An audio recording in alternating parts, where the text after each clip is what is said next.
මම දැකලා තියෙන ගොඩක් තැන්වල මේ සටහන් පවා තියෙනවා අපි හිතන පතන දේවල් වෙන්නේ නැහැ.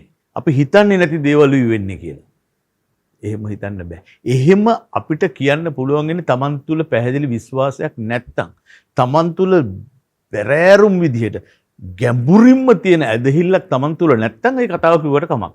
හැබැයි Taman තුල ඇදහිල්ල හරියට තියෙනවා නම් Taman යහපත්ව ගමන් කරනවා නම් Taman කීකරුව දෙවියන් වහන්සේගේ වදනත් එක්ක දෙවියන් වහන්සේගේ වචනය තුල ජීවත් වෙනවා නම් ඔය කියමන අවලංගු කරන්නට Tamanටම පුළුවන්.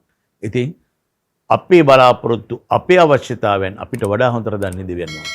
දෙවියන් වහන්සේ අවශ්‍ය තැනදී අවශ්‍ය වෙලාවට નિયમિત මොහොතේදී උන්වහන්සේ අපේ අවශ්‍යතාවය ඉටු කරනවාමයි. ඒ තමයි දෙවියන් වහන්සේගේ හැටි. ඉතින් දෙවියන් වහන්සේට සියල්ල කළ හැකි. උන්වහන්සේට හැම දෙයක්ම කරන්නට පුළුවන්. ඒ හැමදේම ශක්තිය අපිට ලබා දීලා තියෙනවා. අපිට තියෙන්නේ දෙවියන් වහන්සේ අදාහ ගන්න ඇදහිලි වන්තියෙකුසේ ඒ හදවතින් අතුලාන්තයෙන් ගැඹුරින්ම මේ අත්විඳින්නට ඇදහිල්ල තුල ඒ විශ්වාසයෙන් යුතුව තමන්ගේ ජීවිතය රැගෙන යනකොට ස්වාමීන් වහන්සේගේ මහත් වූ ප්‍රේමේ බලයෙන් අපට මේ සියල්ල ලැබෙනවා.